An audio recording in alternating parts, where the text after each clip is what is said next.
You've noticed it. You've seen it happen. Two people walk into the same room. Two people say similar things. Two people ask for the same consideration, but they are treated completely differently. One is listened to. The other is dismissed. One is respected. The other is overlooked. One sets a boundary and it's honored. The other sets the same boundary and it's ignored. You've seen this at work, in friendships, in family dynamics, in romantic relationships, in casual interactions with strangers. The pattern is everywhere once you start paying attention. And if you're honest, you've probably experienced both sides. Times when people treated you with respect, with consideration, with care, and times when they didn't, when they overstepped, when they took you for granted, when they acted as though your needs didn't matter. You might have wondered why. You might have blamed them.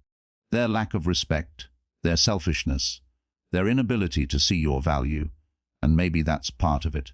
But it's not the whole story, because here's what you've also noticed. The same people who dismissed you treated someone else with complete respect. The same people who overstepped your boundaries honored someone else's without question. The same people who took you for granted valued someone else's time and energy. So it's not just about them. It's not just about their character or their awareness or their intentions. There's something else at play. Something more fundamental. Something you might not have seen clearly yet. This audiobook is about that something. That one thing that determines how people treat you. Not entirely, not in every situation, but in most. More than you might realize, more than you might want to admit. It's not your appearance. It's not your status. It's not how much money you make or where you come from or what you've accomplished. Those things can influence perception, yes.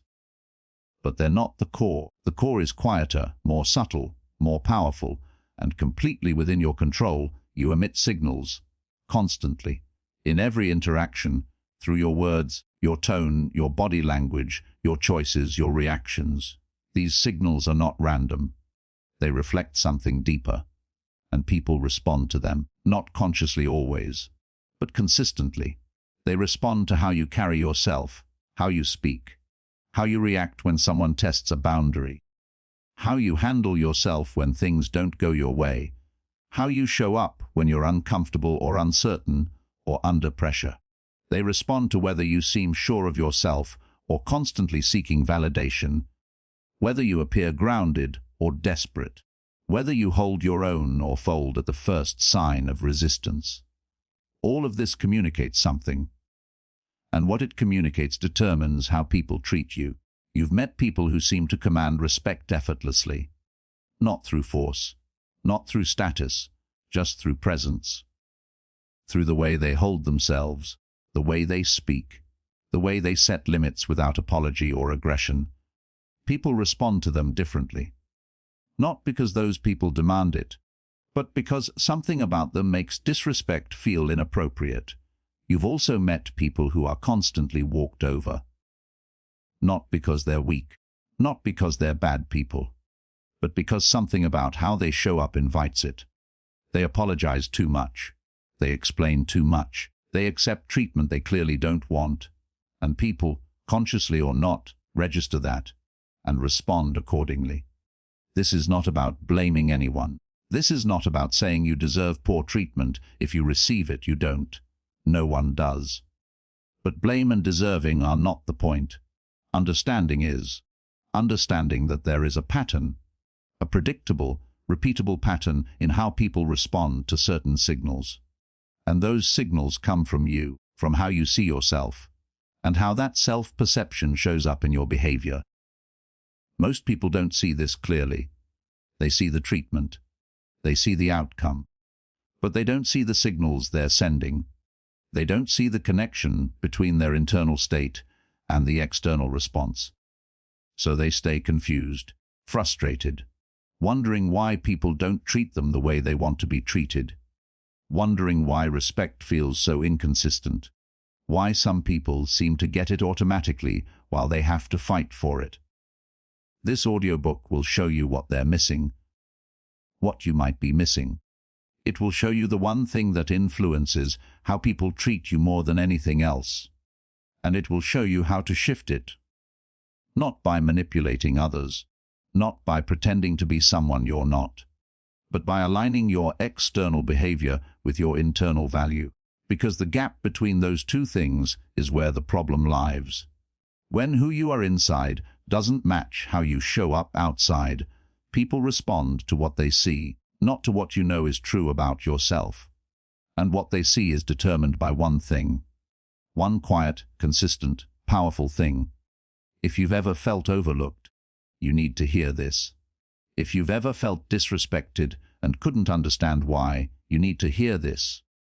If you've ever watched someone else receive the treatment you wish you received and wondered what made them different, you need to hear this. This is not about becoming someone else. It's about becoming more fully yourself. The version of yourself that doesn't question your own value. The version that doesn't send mixed signals. The version that shows people clearly and consistently how you expect to be treated. That version already exists inside you. But if it's not showing up in your behavior, people won't see it. They'll respond to what you show them, not to what you hope they'll intuit. And what you show them begins with how you see yourself. That's the foundation. That's the one thing. And once you understand it, once you see how it works, everything starts to make sense. The inconsistency, the confusion, the frustration, it all becomes clear because you'll see the connection between your self-perception and your behavior, between your behavior and how others respond. And once you see it, you can change it. Not by controlling others, but by changing the signals, by aligning how you see yourself with how you show up in the world. That alignment changes everything, not overnight, but steadily, noticeably, undeniably. People will start responding to you differently, not because you demanded it, not because you convinced them, but because you showed them something different, something consistent, something clear, and they respond to that. They always do. People are not thinking about you as much as you think they are. That might sound harsh, but it's liberating, because it means their treatment of you is not personal, not usually. It's responsive. They're not sitting around deciding how much respect to give you. They're not consciously choosing to value you or dismiss you. They're just responding to signals, to cues, to patterns they recognize, even if they can't name them. Human beings are social creatures. We've evolved to read each other, to pick up on subtle indicators of status, confidence, stability, threat. These readings happen quickly, often unconsciously, and they shape behavior. When you meet someone, your brain is processing thousands of data points. Tone, posture, eye contact, word choice, energy, hesitation, certainty, all of it feeds into an assessment of who this person is, how they see themselves, how they should be treated. This is not calculated, it's instinctive, automatic, and it happens in both directions. You do it to others. Others do it to you. The assessment creates a pattern, and the pattern becomes consistent. Not because people decided to treat you a certain way, but because the signals you send are consistent. So the response becomes consistent too. Think about someone you respect, not someone you fear, not someone with power over you. Someone you genuinely respect. Why do you respect them? What is it about them that commands that response? It's probably not what they say. It's how they carry themselves, how they handle difficulty, how they treat themselves and others, how they hold boundaries without being harsh, how they remain calm under pressure, how they don't need your validation or approval. Those behaviors signal something. They signal self-respect, self-certainty, groundedness, and you respond to that. You treat them accordingly, not because they demanded it, but because disrespecting them feels inappropriate, like it wouldn't land, like it would reflect poorly on you, not them. Now think about someone you don't respect, someone who maybe wants your respect, but doesn't receive it. What's different? What do they do that creates a different response? They probably explain too much. Apologize when there's nothing to apologize for. seek reassurance constantly, change their stance based on who they're talking to, tolerate treatment they clearly don't like, react defensively to minor things. These behaviors signal something too. They signal uncertainty, instability, a lack of internal clarity, and people respond to that differently. Not with respect, with dismissal, with boundary testing, with casual disregard. This is not fair, it's not kind, but it is predictable. And predictable means it can be understood. And what can be understood can be shifted. The pattern exists because people treat you based on the role you seem to be playing. Not the role you want to play, the role you signal through your behavior. If you signal uncertainty, people treat you as uncertain. If you signal desperation, people treat you as desperate.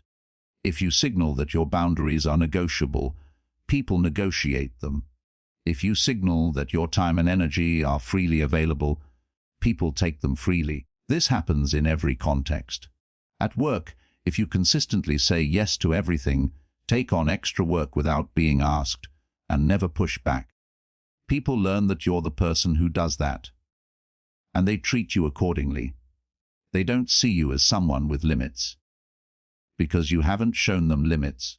In relationships, if you tolerate disrespect, inconsistency, or neglect without consequence, people learn that you'll tolerate it, and the behavior continues, not because they're testing you, but because you've signaled that this is acceptable.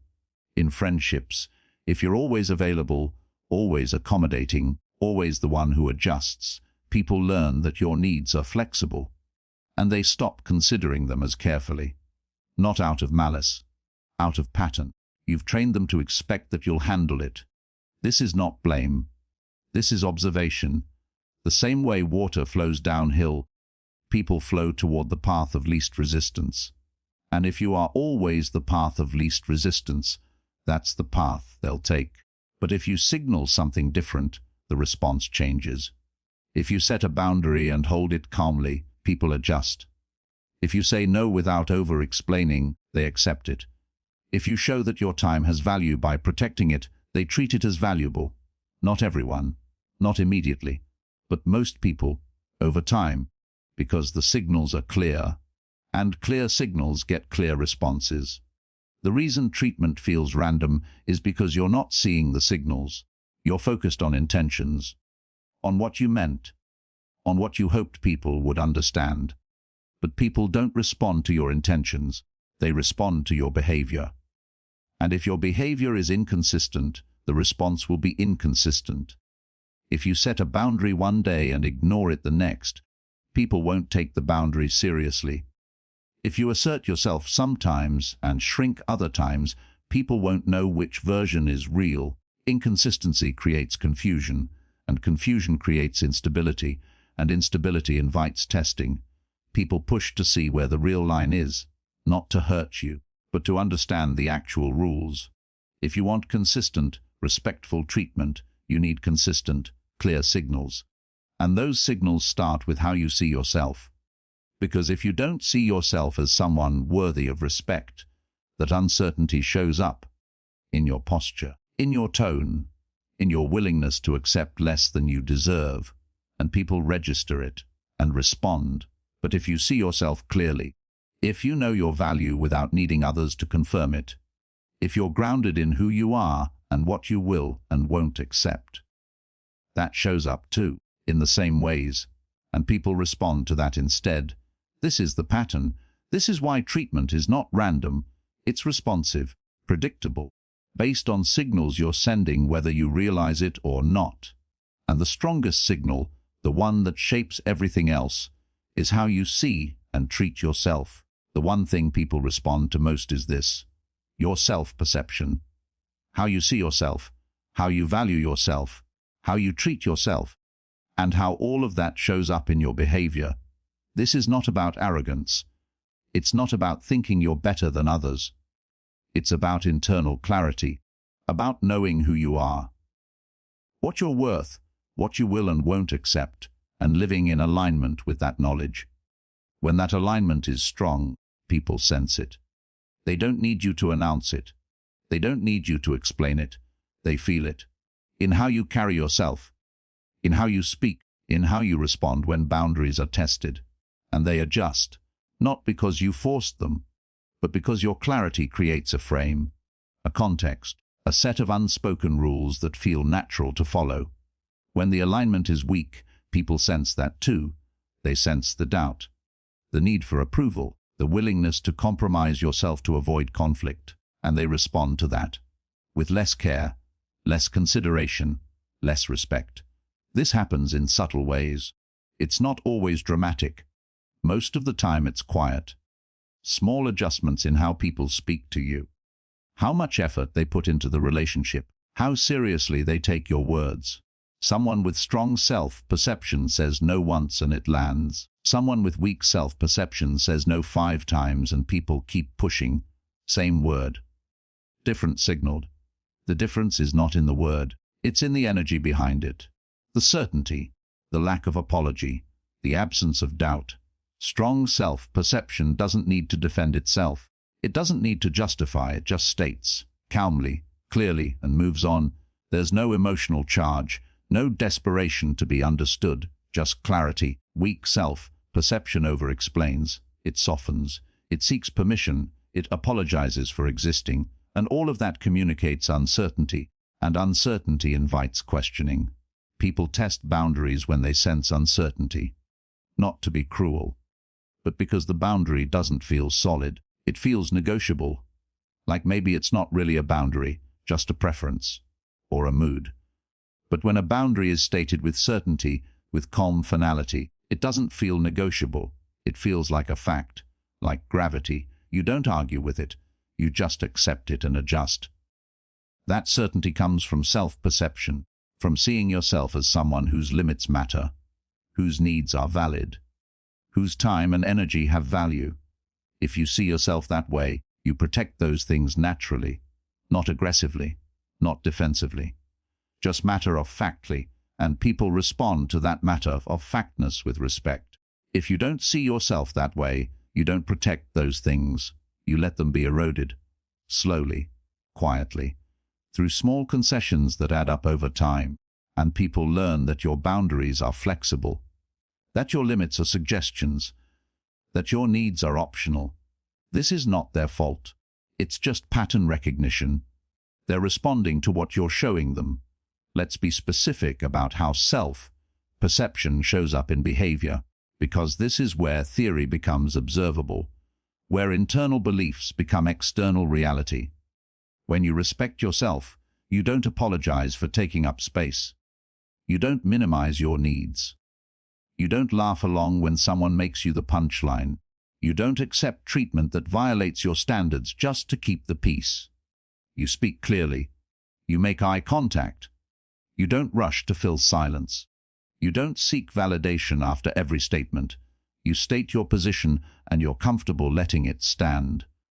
When someone crosses a line, you address it, not with anger, not with a long explanation, just a clear statement. That doesn't work for me. I'm not available for that. I need you to stop. And then you follow through. If they don't stop, you create distance. You remove access. You show through action that the boundary is real.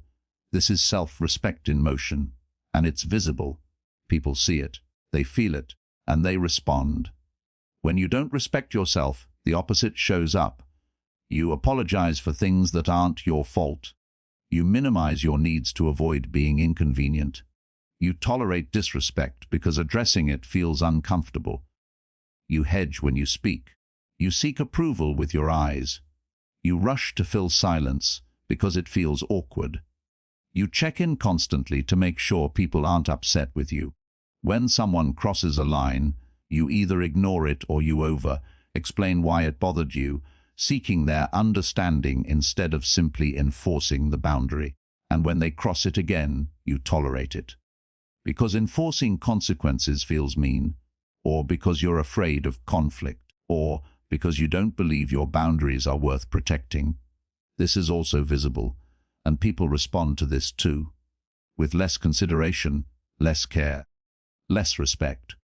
Not because they decided you're not worthy, but because you're showing them, through consistent behavior, that you don't see yourself as worthy, and people believe what you show them, not what you say, what you show.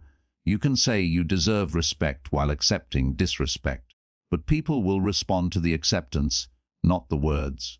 You can say your time is valuable while giving it away freely, but people will respond to the giving, not the claim. This is why self-perception is the one thing, because it's the foundation. It's what everything else is built on. If you see yourself clearly, if you value yourself appropriately, if you treat yourself with the respect you want from others, that becomes your baseline, your standard, and that standard shows up in every interaction. People don't have to agree with your standard. They don't have to like it. But if it's clear and consistent, they'll respond to it. They'll adjust their behavior to match it, or they'll remove themselves. Either way, you get alignment. But if you don't have a clear standard, if your self-perception is shaky, people won't know how to treat you. Because you're not showing them, you're sending mixed signals, and mixed signals create mixed treatment. This is not manipulation. This is not about controlling how others see you. This is about clarity, about alignment, about making sure that who you are inside matches how you show up outside. Because when those two things match, when your self-perception and your behavior are aligned, people respond differently. They respond to the coherence, the groundedness, the quiet certainty, and that response over time becomes consistent, becomes reliable, becomes the new pattern. That's the power of the one thing. Not that it forces people to treat you well, but that it makes treating you well feel natural, appropriate, obvious. And that shift changes everything. Self-perception is internal, but it doesn't stay internal. It leaks out through everything you do, everything you say, everything you choose. People might not be able to name it, but they feel it. Let's start with body language. You've heard that body language matters, but you might not realize how much, or how directly it reflects self-perception. Someone who respects themselves carries their body differently. They stand with their weight balanced. Their shoulders are back, not slumped. Their head is level, not tilted down. They take up space without apology. This is not about domination. It's about presence, about being comfortable in your own skin, about not shrinking to make others comfortable. When you walk into a room, do you make yourself smaller? Do you hunch slightly? Do you avoid eye contact? Do you move quickly to get out of the way? Or do you move with calm certainty? Do you make eye contact naturally? Do you take your time? Do you occupy space without second-guessing it? These micro-behaviors communicate volumes. They tell people whether you see yourself as someone who belongs, someone who matters, someone who has a right to be here. If your body language says, "I'm not sure I should be here," people respond to that. They treat you as though you're not quite sure you should be here. They overlook you. They interrupt you. They don't make space for you. If your body language says, "I belong here," people respond to that too. They make space. They listen. They treat your presence as valid. Then there's tone. Not what you say, how you say it, the energy behind your words. Do you speak with certainty? Or do you uptalk, turning statements into questions? Do you speak clearly and audibly? Or do you mumble or trail off? Do you pause and let your words land? Or do you rush, as if afraid people will stop listening? These patterns reflect how you see yourself. If you believe your words have value, you speak as though they do. You don't rush. You don't apologize for speaking. You don't seek permission with your tone. If you doubt your value, your tone carries that doubt. It becomes tentative, apologetic, seeking approval, and people hear that. They might not consciously think, "This person doubts themselves," but they sense the uncertainty, and they respond with less weight, less seriousness, less respect. Word choice matters too, not in a scripted way, but in what it reveals about your self-perception. Do you say, "I think maybe we could possibly," or do you say, "We should"? Do you say, "Sorry, but could I just," or do you say, "I need"? Do you explain and justify every request? Or do you state what you need and stop? Over-explaining signals insecurity. It signals that you don't expect people to honor your request on its own merit. So you pile on reasons, hoping one will convince them. But people don't respond to the reasons. They respond to the energy, and the energy of over-explaining is doubt. Doubt that you deserve what you're asking for. When you know you deserve it, you ask clearly and stop. You don't defend it. You don't justify it. You just state it and wait for a response. That confidence, that quiet certainty shifts how people respond. They're less likely to question, less likely to push back, because there's nothing to push back against, just a clear statement. Self-perception also shows up in your decisions, in what you say yes to, what you say no to, what you tolerate, what you walk away from. If you respect yourself, you say no to things that don't align with your values or your capacity. You don't apologize for it. You don't make up elaborate excuses. You just decline. You also walk away from situations that consistently disrespect you. You don't stay hoping things will change. You don't keep giving chances to people who've shown you who they are. You just leave. If you don't respect yourself, you say yes when you want to say no, because disappointing others feels worse than disappointing yourself. You tolerate treatment that bothers you, because leaving feels hard or uncomfortable or like you're giving up. These choices are visible. People see what you accept, what you tolerate, what you allow to continue, and they adjust their behavior based on what they see you allowing. If you allow disrespect, they learn that disrespect is on the table. If you allow inconsistency, they learn they don't have to be consistent with you.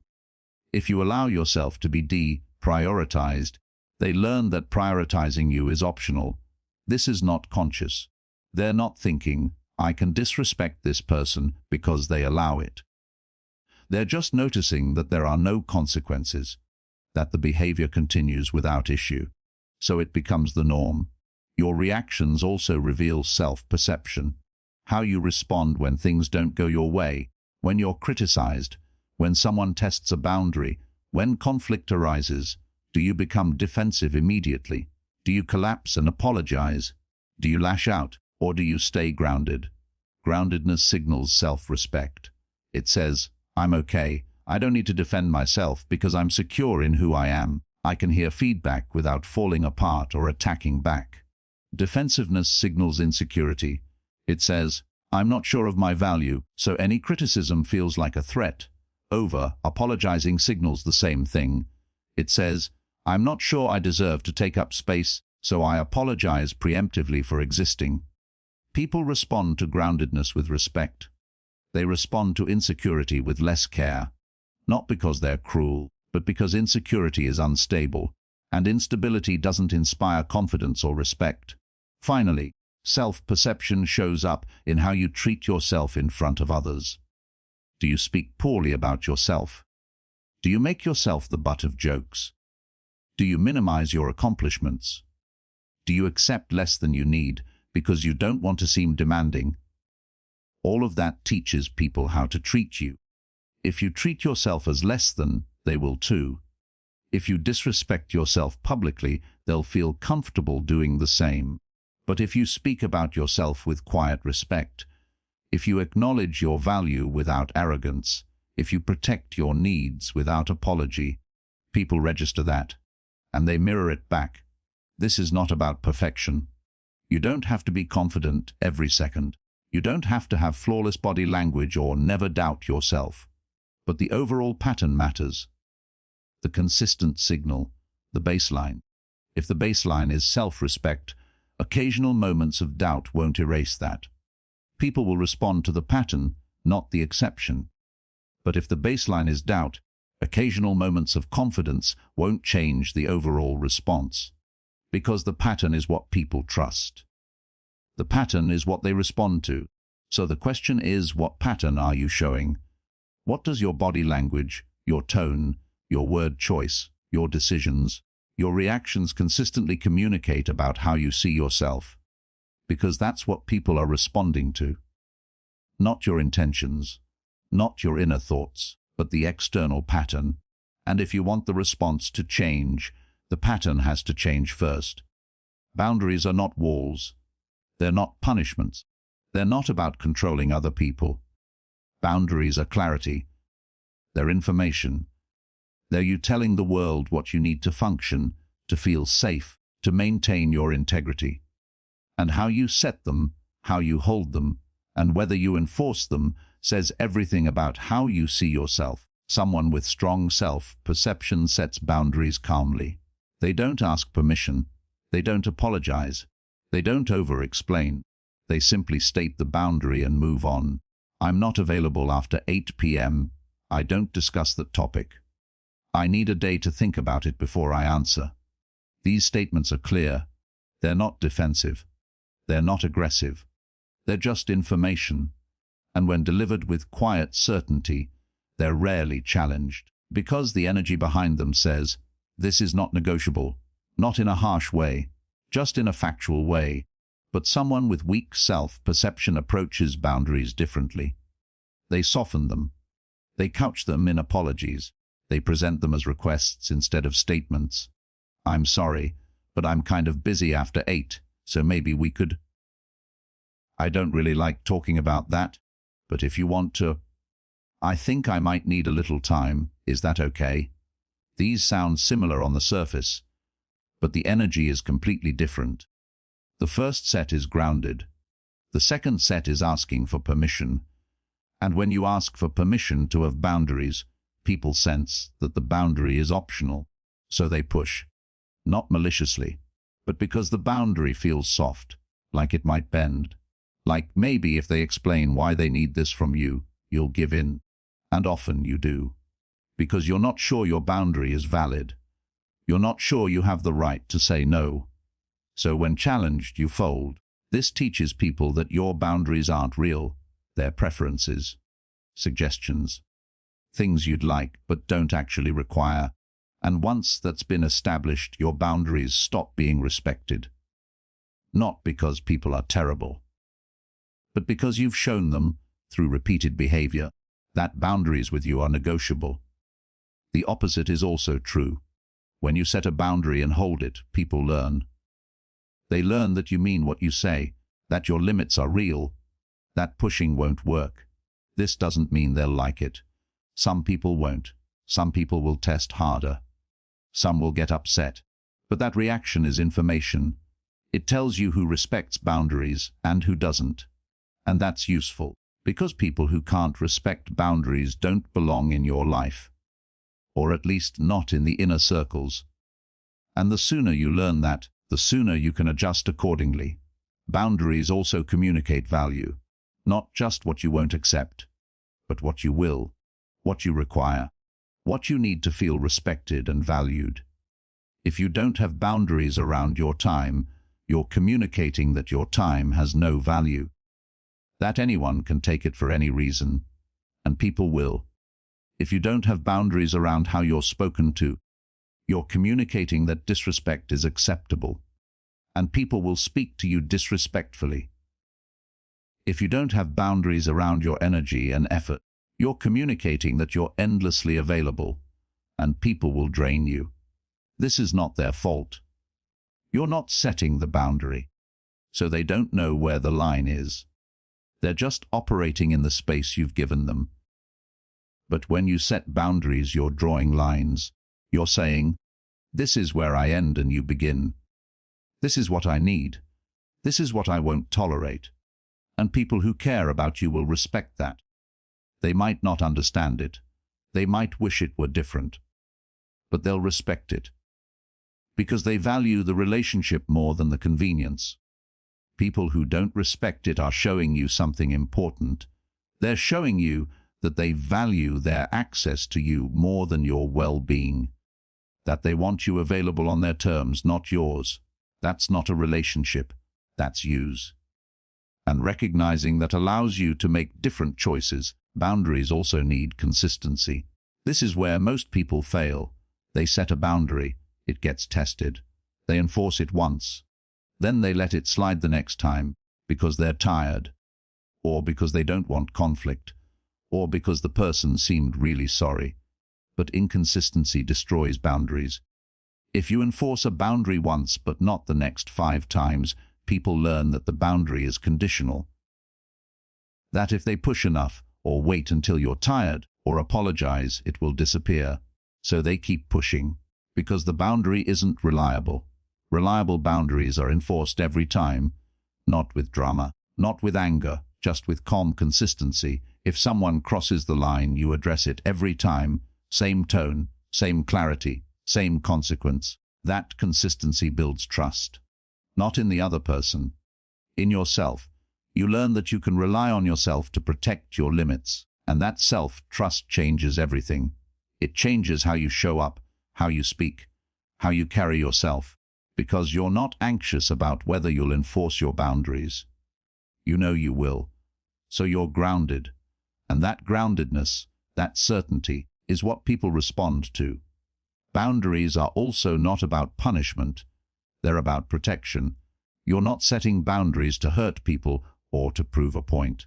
You're setting them to protect your peace, your energy, your integrity. When you frame them that way, they feel different. They feel less confrontational, more matter of fact. You're not saying, "You're a bad person and I'm punishing you." You're saying, "This is what I need to be okay. If you can respect that, great. If not, we'll need distance." That's not cruel, that's honest. And honesty, delivered calmly, is powerful. Most people don't set boundaries because they're afraid of conflict, afraid of being seen as difficult, afraid of losing the relationship.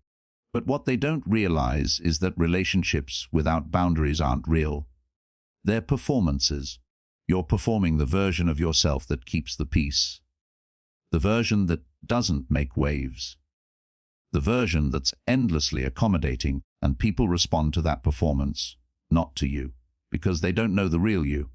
The real you has needs, limits, standards, but you're hiding those to keep them around. That's not connection.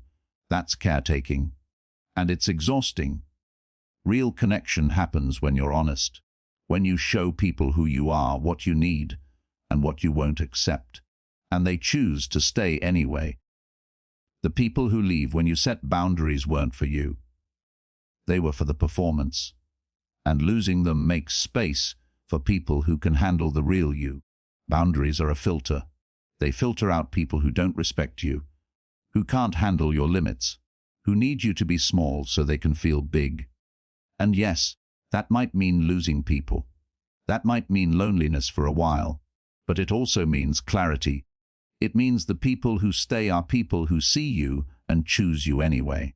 And that's worth more than a crowd of people who only like the version of you that has no limits.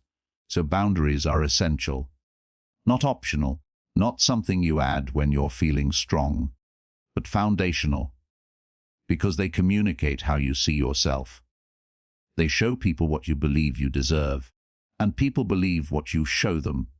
If you show them that you deserve respect, consideration, and care through clear, consistent boundaries, they'll respond accordingly. If you show them that you don't, through absent or inconsistent boundaries, they'll respond to that instead. The choice is yours, always. People don't respond to what you do once. They respond to patterns, to what you do repeatedly, to the signal that's consistent enough to be trusted. You can assert yourself powerfully one time, but if you shrink the next 10 times, people won't remember the one time. They'll respond to the pattern. The pattern is shrinking. You can set a boundary clearly one time, but if you let it be crossed 9 other times without consequence, the boundary doesn't exist. The pattern is that the boundary is optional. This is why consistency matters more than intensity. You don't need grand gestures. You don't need to make a big statement. You just need to show up the same way, again and again, until the pattern is clear, and the pattern people trust is the one they see most often. The baseline, the default. The way you are when you're not trying to be different. If your baseline is self-respect, people respond with respect. Even if you have moments of doubt or insecurity, the overall pattern is strong, so the respect remains. If your baseline is self-doubt, people respond with less consideration. Even if you have moments of strength or assertion, The overall pattern is weak, so the lack of consideration remains. You cannot inconsistently assert yourself and expect consistent respect. It doesn't work that way, because people respond to reliability, to predictability, to knowing what to expect from you. If they don't know what to expect, if your behavior is erratic or mood-dependent, they won't trust you. They won't know which version of you is real, so they'll default to treating you the way they treat people they don't fully trust, with caution or with disregard. But if you're consistent, they know what you stand for, what you'll accept, what you won't, and they adjust their behavior to match that knowledge. This is not manipulation. This is just pattern recognition. People learn. They learn how to interact with you based on how you consistently show up. If you consistently tolerate lateness, they'll be late. If you consistently accept last-minute cancellations, they'll cancel last minute. If you consistently do more than your share, they'll do less. Not because they're taking advantage, but because that's the pattern. That's the norm you've established through repetition. If you want a different pattern, you have to behave differently, consistently. Not once, not when you're fed up, but as a baseline. You set the boundary, you hold it. Someone tests it, you enforce it. They test again, you enforce again. Same tone, same clarity, same consequence. After enough repetitions, they stop testing, because the pattern is clear.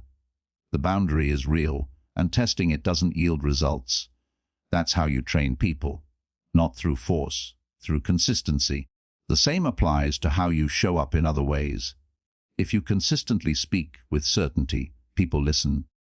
If you consistently hedge and soften, people tune out. If you consistently follow through on what you say, people trust your word.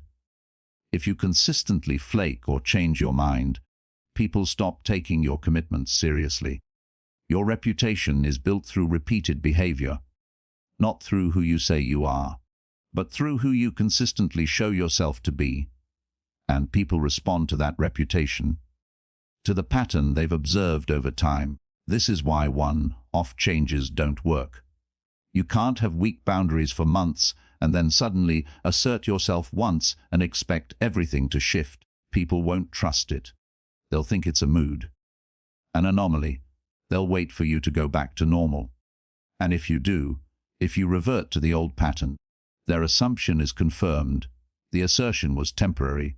The real you is the one with weak boundaries. But if you stay consistent, if the assertion becomes the new baseline, they recalibrate. They adjust. They start responding to the new pattern. This takes time, longer than you'd like, because people are slow to trust change. They've seen you a certain way for so long that shifting their perception requires sustained evidence. But if you provide that evidence, if you stay consistent long enough, the shift happens, not all at once, gradually, but unmistakably. Consistency also builds self-trust. Every time you follow through on a boundary, you prove to yourself that you can. Every time you speak with clarity and don't back down, you reinforce that you're capable of it. And that self-trust changes how you show up. You're less anxious, less second-guessing, because you know you'll handle it. You know you'll protect your limits. You know you'll speak up. That confidence is visible, and people respond to it. But if you're inconsistent with yourself, if you can't rely on yourself to follow through, that anxiety is also visible, and people respond to that too, with less seriousness, less respect. So consistency is not just about training others, it's about training yourself, about building the internal foundation that makes external respect possible. The signals you send are powerful, but only if they're consistent, only if they're repeated often enough to be trusted. One strong moment is nice, but it's not enough. You need a pattern, a baseline, a way of being that people can rely on. And once you establish that, once your signals are clear and consistent, the response becomes clear and consistent too. Not because you forced it, but because you made it easy. You showed people through repeated behavior exactly how to treat you, and they responded. You cannot control how people treat you, but you can influence it significantly by changing the signals you send, by shifting the pattern, by aligning your behavior with the self-perception you want to have. This is not about manipulation. This is not about pretending. This is about honesty, about making your external behavior match your internal value. If you know you're valuable, your behavior should reflect that. If it doesn't, there's a gap. And that gap is where the problem lies. Closing the gap is how you shift how you're treated, not by demanding different treatment, but by behaving in a way that makes different treatment the natural response. Start with awareness. Before you can shift anything, you have to see what you're currently doing, what signals you're currently sending. Pay attention to how you show up in conversations. Do you take up space or shrink?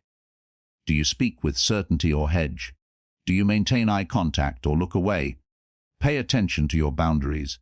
Do you set them clearly? Do you enforce them consistently? Or do you let them slide when it's inconvenient to hold them? Pay attention to your decisions. Are you saying yes when you want to say no? Are you tolerating treatment you don't like? Are you prioritizing others' comfort over your own needs? Just observe, without judgment. Just see the pattern. Once you see it, you can start to shift it. Not all at once. One behavior at a time. Pick one thing. Maybe it's how you say no. Instead of apologizing and over-explaining, practice saying no clearly and stopping. I'm not available for that. And then silence. Let it land. It will feel uncomfortable at first. You'll want to fill the silence. You'll want to soften it. But don't. Just let it be. The discomfort is your nervous system adjusting.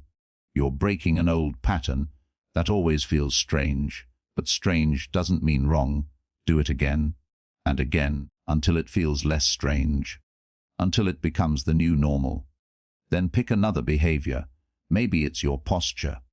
Practice standing with your weight balanced, shoulders back, head level, taking up space without apology. Do this consciously at first. Remind yourself. Check in with your body. Adjust. Over time, it becomes automatic. You don't have to think about it. Your body just holds itself differently. Then pick another.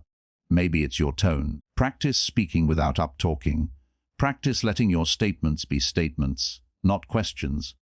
Again, this will feel strange. You might feel like you sound harsh or demanding. You probably don't. You probably just sound clear. But your nervous system isn't used to it. Keep practicing. The strangeness fades. The clarity remains. As you shift these behaviors one by one, the overall pattern shifts. The signals change, and people start responding differently. Not immediately, not everyone, but gradually, consistently. You'll notice people testing you less, interrupting you less, taking your no more seriously. You'll notice people adjusting their tone when they speak to you, showing more consideration, putting in more effort. These are small shifts at first, easy to miss if you're not paying attention, but they're real, and they compound. The more consistent you are with the new pattern, the more the response solidifies. People recalibrate. They adjust to the new version of you, the version that's aligned, that knows its value, that protects its boundaries. You'll also notice some people pulling away. This is normal. These are people who benefited from the old pattern, from your weak boundaries, from your tolerance of disrespect, from your availability without limits. When you change, they lose that benefit. And some of them won't like it. They'll push back. They'll call you changed. They'll accuse you of being difficult or cold or selfish. Let them. Their discomfort is not your responsibility. Your alignment is. The people who genuinely care about you will adjust. They might be surprised. They might need time to understand the shift.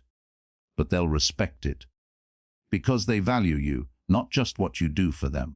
The people who can't adjust are showing you who they are. Believe them, and create distance. This is part of the process. Shifting how you're treated doesn't just change interactions, it changes relationships. Some will deepen, some will end. Both outcomes are okay. You're not here to be palatable to everyone.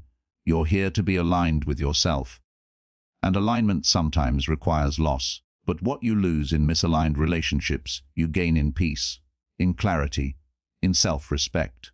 And that trade is always worth it. Shifting how you're treated also requires patience. You've been showing up a certain way for a long time. People's perception of you is based on years of patterns. Changing that perception takes sustained effort. You can't assert yourself twice and expect everyone to suddenly respect you. It doesn't work that way. You have to show the new pattern long enough for it to become the dominant signal. Long enough for people to trust it.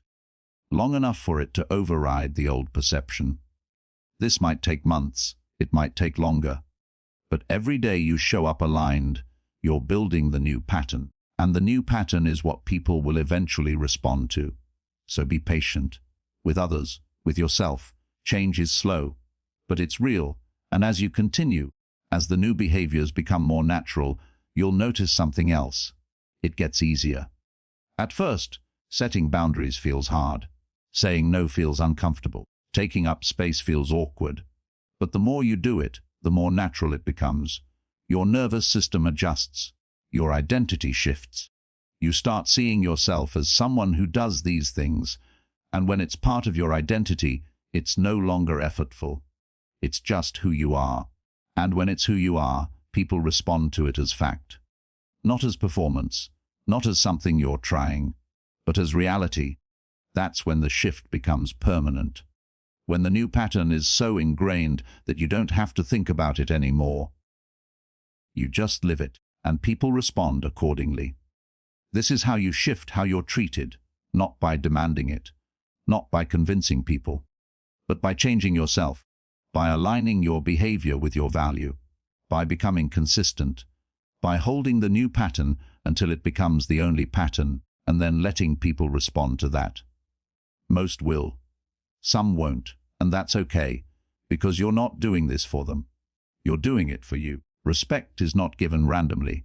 It's not a gift. It's a response. A response to how you show up, how you carry yourself, how you treat yourself and others. You cannot demand respect. You cannot beg for it. You cannot convince people to respect you through words alone. Respect is earned through behavior, through consistency, through alignment between who you say you are and who you actually show yourself to be. And the foundation of that alignment is self-respect. You cannot expect others to respect you if you don't respect yourself. They'll sense the disconnect. They'll see you violating your own boundaries, accepting your own disrespect, minimizing your own value, and they'll mirror that back to you. But when you respect yourself, when that respect is visible in your choices and your boundaries and your behavior, others follow suit. Not because you demanded it, but because disrespecting you feels inappropriate. Self-respect is quiet. It doesn't announce itself. It doesn't need validation. It just is.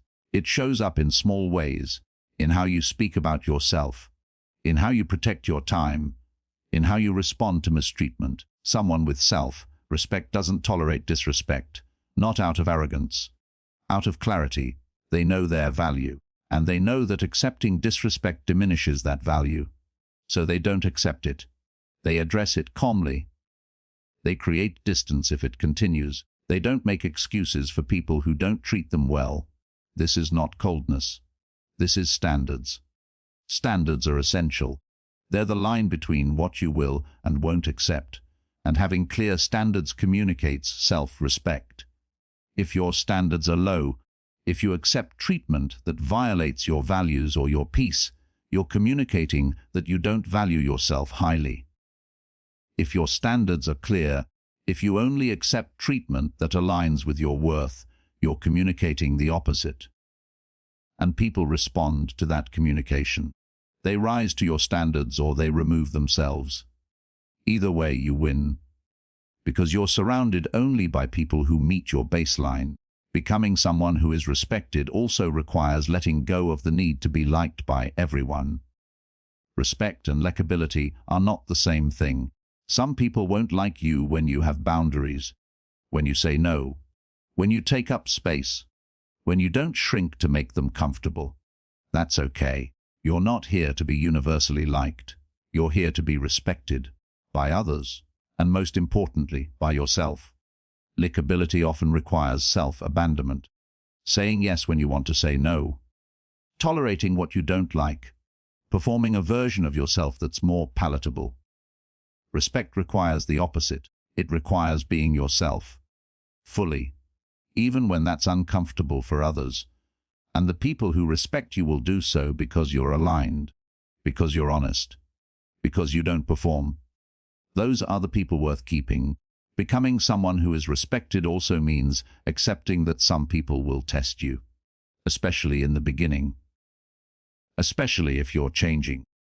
They'll push boundaries to see if they're real.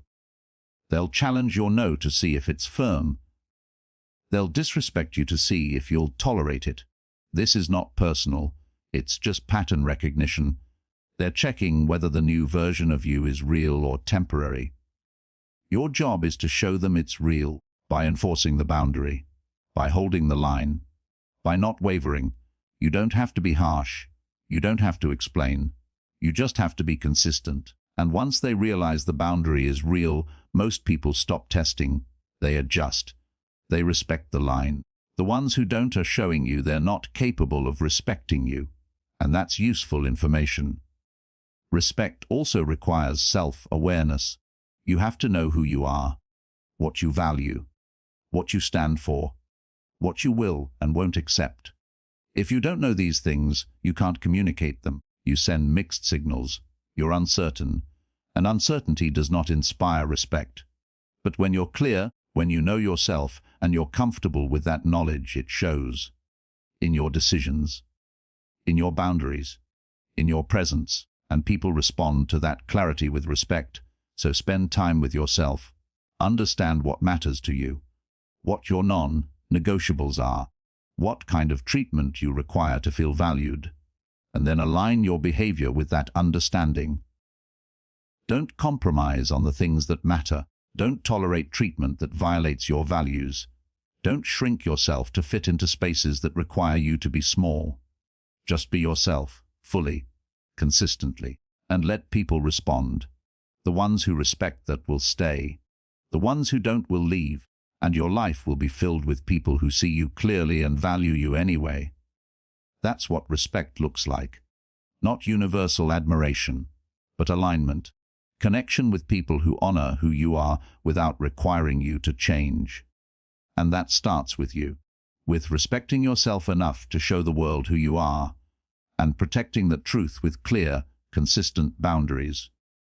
When you do that, respect is not something you chase, it's something you receive, naturally, as a response to how you show up, and that response, built over time, becomes the foundation of every relationship, every interaction, every dynamic. You become someone people respect, not because you demanded it, but because you made it the only option. People treat you based on one thing, not one fixed, unchangeable thing, but one powerful, consistent thing, your self-perception.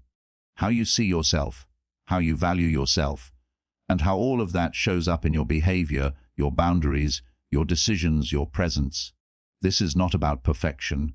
It's not about never doubting yourself or always feeling confident. It's about alignment, about making sure that the way you see yourself internally matches the way you show up externally. Because people don't respond to your thoughts, they respond to your behavior, to the signals you send, to the patterns you repeat. And those signals start with how you see yourself. If you see yourself as valuable, you protect your time. You set boundaries. You speak with clarity. You don't tolerate disrespect, and people respond to that with respect, with consideration, with care. If you see yourself as less than, you accept treatment you don't like. You apologize for existing. You shrink to make others comfortable. And people respond to that too, with less respect, less consideration, less care. Not because they're cruel, but because you've shown them, through consistent behavior, how you see yourself. And they believe what you show them. This is not blame. This is not saying you deserve poor treatment if you receive it. You don't. No one does. But understanding the pattern gives you power. The power to change it. Not by changing others, but by changing yourself. By aligning your behavior with your value. by setting clear boundaries and holding them, by showing up consistently as someone who respects themselves. When you do that, the response changes. Not immediately, not universally, but gradually, consistently. People adjust. They recalibrate. They start treating you the way you treat yourself. And the ones who don't, the ones who can't respect your boundaries or your value, remove themselves, or you remove them. Either way, you're left with alignment, with relationships and interactions that reflect your worth, not because you convinced anyone, but because you showed them. Clearly, consistently. This is the shift. From hoping people will see your value to showing them through your behavior, from waiting for respect to creating the conditions where respect is the natural response. It requires awareness. It requires consistency. It requires the courage to set boundaries and the strength to hold them. But it's not complicated. It's just a decision. A decision to align, to stop accepting less than you deserve, to stop shrinking, to stop performing, and to start showing up as yourself, fully, with clear standards, with firm boundaries, with quiet self-respect. When you do that, everything changes, not because the world changes, but because you do, and the world responds to that change. People respond to what you show them, not once, but consistently, over time, through repeated behavior. And the moment you change how you see yourself, the moment you start behaving in alignment with your value, is the moment others begin to respond differently. Not all of them, not right away, but enough, and soon enough. And that shift, that gradual, consistent shift, changes the entire landscape of your life. You stop being confused about why people treat you a certain way, because you see the connection between your self-perception and your behavior, between your behavior and their response. You stop blaming others, because you understand your role, not in causing their behavior, but in signaling what you'll accept. You stop feeling powerless, because you realize you have more control than you thought. Not over them, but over yourself, over the signals you send, over the patterns you create. And that control, that clarity, is everything. It's the foundation of respect, of healthy relationships, of a life where you're treated the way you deserve to be treated. Not because you demanded it, but because you made it clear. Through how you see yourself, through how you show up, through what you accept and what you don't.